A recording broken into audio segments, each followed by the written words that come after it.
Good day, and thank you for standing by. Welcome to the John B. Sanfilippo and Son second quarter fiscal 2026 operating results conference call. At this time, all participants are in listen-only mode. After the speaker's presentation, we'll open up for questions. To ask a question during the session, you will need to press star 11 on your telephone. You will then hear an automated message advising your hand is raised. To withdraw your question, please press star 11 again. Please be advised that today's conference is being recorded. I will now like to hand it over to your first speaker today, Jeffrey Sanfilippo, Chief Executive Officer. Please go ahead. Thank you, Victor. Good morning, everyone, and welcome to our 2026 second quarter earnings conference call. Thank you for joining us. On the call with me today is Jasper Sanfilippo, our COO, and Frank Pellegrino, our CFO. We may make some forward-looking statements today.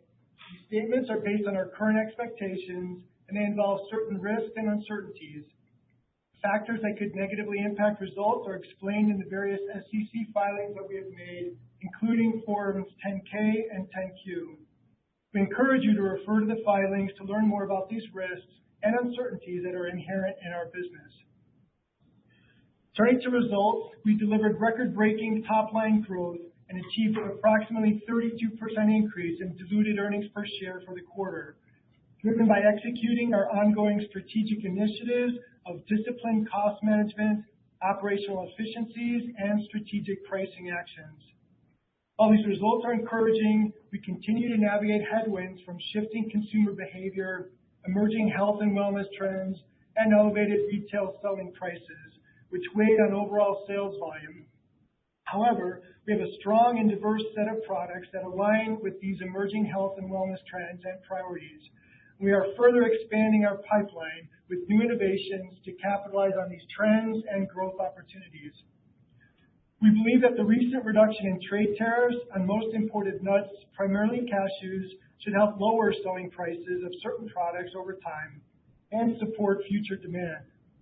I'm confident that we have the right team, capabilities, and focus to navigate this dynamic environment successfully and capitalize on growth opportunities. We remain committed to driving growth and profitability to deliver long-term value to our shareholders. At the start of the third quarter, we distributed a special dividend of $1 per share, reflecting our strong financial position and disciplined capital allocation strategy. This return of capital to our shareholders occurred concurrently with one of the largest capital expenditure initiatives in our company's history. These strategic investments position us to enhance operational efficiency, expand production capacity, and capture emerging market opportunities to support sustained growth and profitability.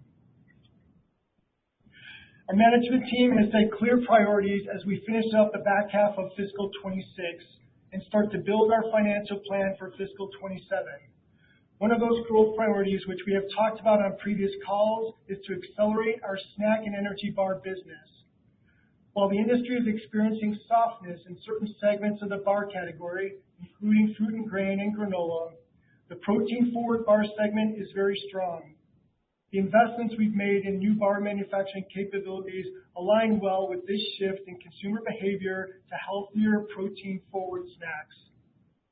Approximately 85% of the new equipment we have purchased is now on site or in transit. We are on schedule to begin production in July this year, utilizing our new bar equipment. Our R&D and insights teams have done an extraordinary job building out our bar innovation platform.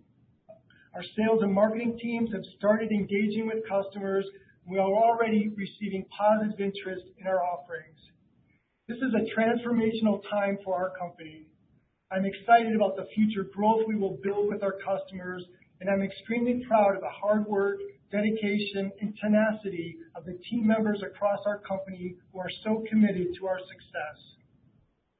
Common themes are emerging among CPG leaders as they discuss priorities and performance on earnings calls.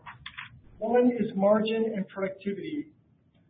Many continue to see pressure from inflation, rising input costs, and supply chain complexity. At JBSS, we remain sharply focused on cost optimization while evolving our structure and processes to support sustainable growth. We are driving efficiency improvements across our operations, supply chain, pricing, trade spending, and formula development. There are key leaders across the organization working on what we call OFG initiatives, Optimize for Growth, which impacts how we do business and how we go to market. I'm excited about the margin enhancement projects that these teams are executing.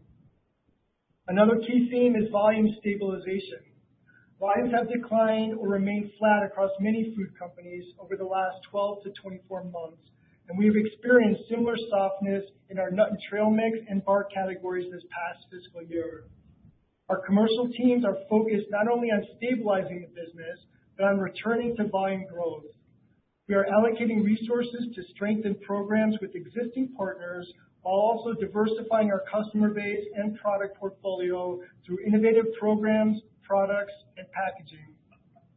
Our portfolio is well balanced between everyday snack and higher growth platforms and for those consumers looking for lower cost options in the snack category. I will now turn the call over to Frank Pellegrino, our CFO, to provide additional information on our financial performance for our first quarter. Thank you, Jeffrey. Starting with the income statement. Net sales for the second quarter of fiscal 2026 increased by 4.6% to $314.8 million. Compared to net sales of $301.1 million in the second quarter of fiscal 2025. The increase in net sales was due to a 15.8% increase in the weighted average sales price per pound, which was partially offset by a 9.7% decline in sales volume, or pounds sold to customers. The increase in the weighted average sales price primarily resulted from higher commodity acquisition costs across all major tree nuts and peanuts.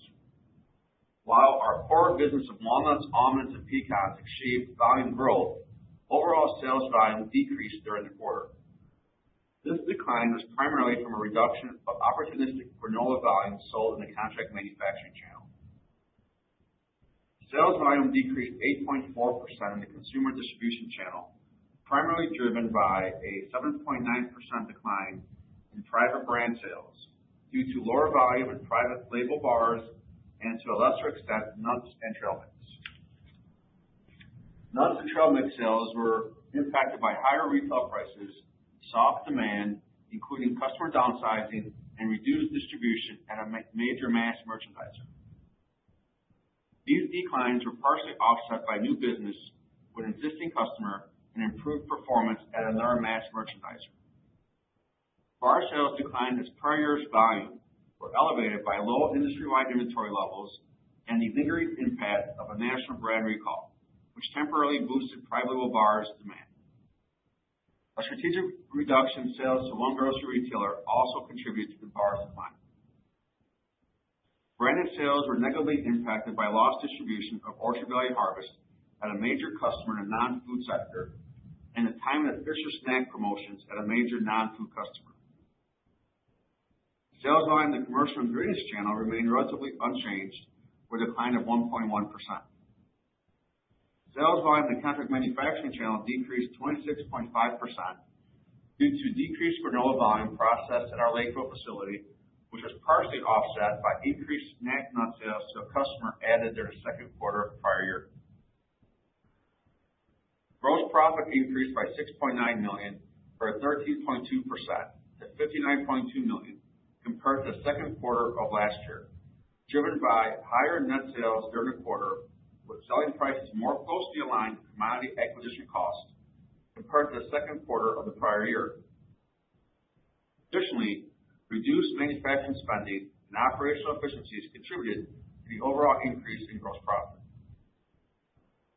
Gross profit margin increased to 18.8% of net sales, compared to 17.4% for the second quarter of fiscal 2025, due to the reasons previously mentioned.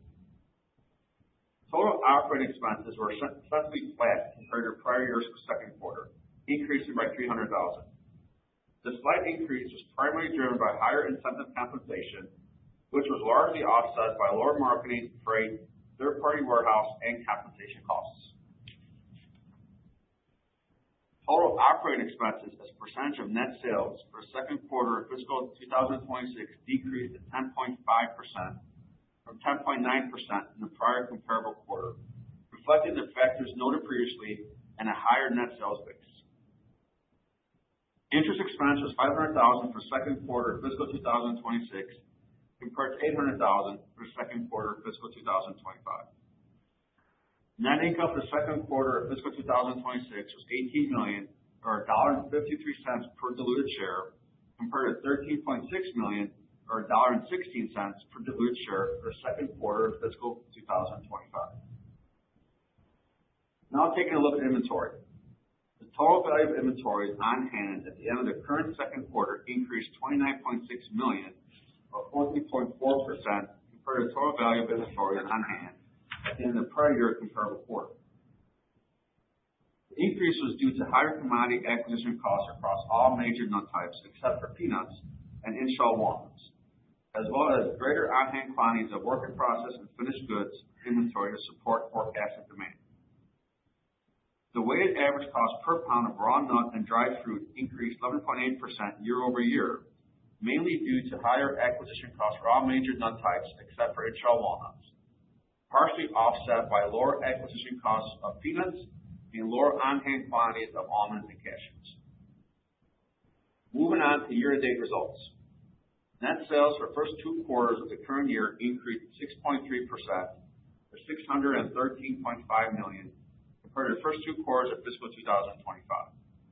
The increase in net sales was primarily attributed to a 12.2% increase in the weighted average selling price per pound, which was partially offset by a 5.3% decrease in sales volume.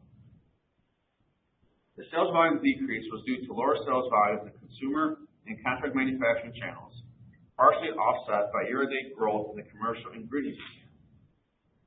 Gross profit margin increased to 18.5% of net sales compared to 17.1% in the prior period. The increase was mainly attributable to the factors noted previously in the quarterly comparison, along with a one-time pricing concession in the prior year first quarter to a bar customer that did not recur in this fiscal year. Total operating expenses for the current year to date decreased $2.1 million to $60.3 million compared to $62.4 million for the first two quarters of fiscal 2025. The decrease in total operating expenses was mainly driven by lower marketing and insight spending, reduced third-party warehouse costs, decreased freight expenses, lower compensation, and lower third-party recruitment expenses. These savings were partially offset by an increase in incentive compensation.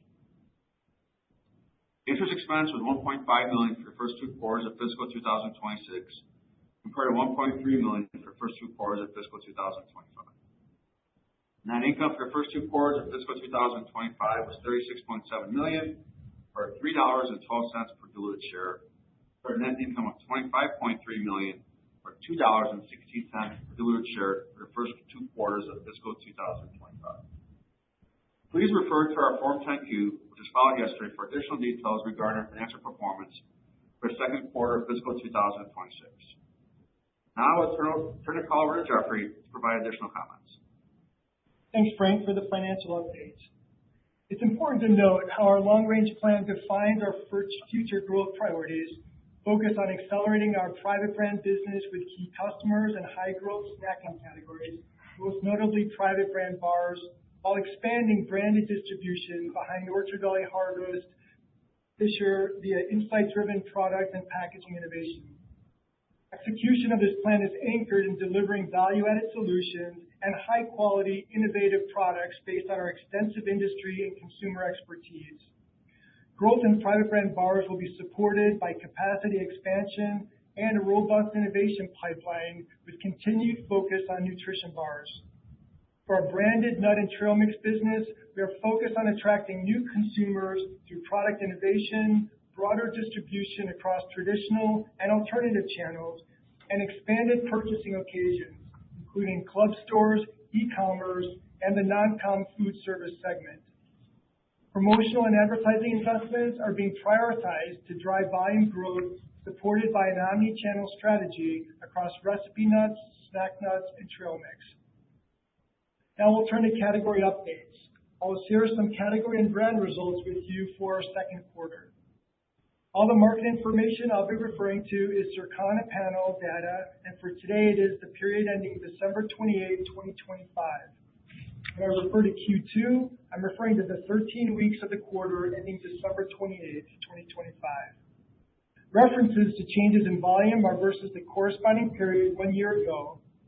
For pricing commentary, we are using Circana's MULO Plus scan data, and we are referring to average price per pound. We are using the nuts, trail mix, and bar syndicated views of the category as defined by Circana. In the second quarter, we continue to see modest growth in the broader snack aisle as defined by Circana. Volume and dollars were up 2% and 4% respectively. This is consistent with the performance we saw in Q1.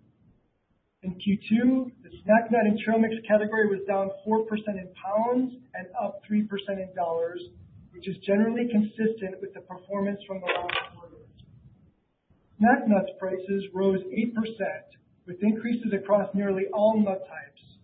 Prices rose 6% for trail mixes. Our Southern Style Nuts brand performed better than the category, with a 5% increase in pound shipments, driven by an increase in sales in our e-commerce channel. Fisher's snack nut and trail mix performed worse in the category, with pound shipments down 15%. This was primarily driven by some lost distribution and less promotional activity.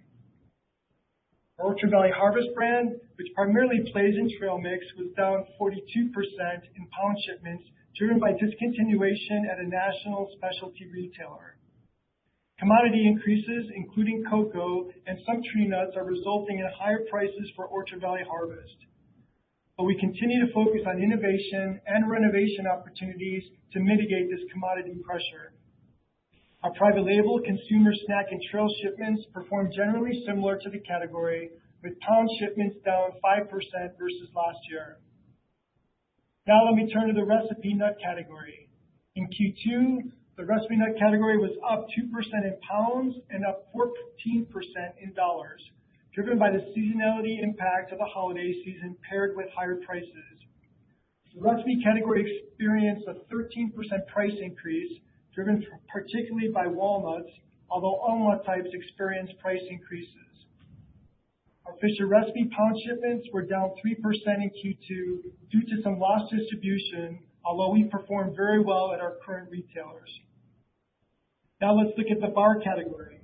In Q2, the bars category continued to rebound as a major player continued to re-enter the market after a major recall in the winter of 2023. The category grew 6% in pounds and dollars, driven by branded player growth. Private label was down 1% in pounds and up 2% in dollars. Our private label bar shipments were down 12% versus a year ago due to softness at one major mass merchandiser. In closing, as we look ahead to the second half of fiscal 26, we do so with cautious optimism, driven by recent commercial momentum across the organization. Our consumer team has recently secured new and expanded business with several important customers. Our food service team is expanding distribution with strategic partners, and our contract manufacturing team continues to build scalable growth platforms for customers. Together, these efforts position us well as we execute our growth strategies and invest in infrastructure to support the next phase of our business transformation. As always, we will continue to respond to challenges, including the current economic and operating environment and the risk of declining demand. But I am confident we have the right team, initiatives, and strategies to overcome these challenges to provide differentiated value to our customers and consumers. We are committed to creating long-term shareholder value through these strategic initiatives and continued operational excellence. I want to extend my heartfelt thanks to all our employees for their hard work and dedication, which have been instrumental in achieving these milestones. Our management team and all our associates continue to work hard to expand our business, to build stronger brands, to build more innovative product platforms, and to provide higher levels of quality and service. JBSS is positioned well for strong results in the future. We appreciate your participation in the call and thank you for your interest in our company. We will now open the call to questions. Thank you. Please queue up the first question. To ask a question, you need to press star 11 on your telephone and wait for your name to be announced. To withdraw your question, please press star 11 again. Please stand by while we compile the Q&A roster. One moment for our first question. Our first question comes from the line of Ahmed Khorsand from BWS Financial. Your line is open. Hey, good morning. So the first question is, where do you stand on this equipment? You're saying it's 85% and you're going to be on time for this year. Is it going to be calendar this year or fiscal this year? And then how do you know the quality will be there that you've already started engaging with customers? Sure. This is Jasper. So we already have equipment being delivered now in the building and at our Huntley warehouse. All the other product or equipment from Europe is either on water or getting crated to come on the water. We are very familiar with the manufacturers that we selected for our processing equipment. So we know that the quality, the build, and the efficiency of that equipment is really what we're looking for. It's very similar to equipment we already have in terms of size and layout. And so we're very comfortable with the fact that the equipment will perform well. When we're talking about having it installed, we're talking about install and running in July of 26. And I would add that Jasper and several of our engineers have been to Europe and visiting the equipment manufacturers several times during the course of this past year. And so they viewed the production of the equipment, they've tested it while they've been there. So we're confident once it gets on the water and installed here that it will be working as we expect. Okay, and then the other question is just about the pricing. How fast are you able to pass through pricing that you're incurring on the higher cost of nuts? Sure. So two things. One, typically with most retailers, we have a 6-month price review, depending on whether commodities are going up or down. And then once those 6-month price reviews hit, or we need to take pricing, for example, on our brands, there's typically a 60 to 90 day timeline to initiate those price changes. Okay, great. Thank you. Thank you. Star 11. And I'm not showing any further questions in the queue at this time. I will now turn it back over to Jeffrey for closing remarks. Great. Thanks, Victor. I appreciate your support. Again, thank you all for being on the call today and your interest in JBSS. This concludes the call for our second quarter fiscal 2026 operating results. Have a great day. Thank you for your participation in today's conference. This concludes the program. You may now disconnect. Everyone, have a great day.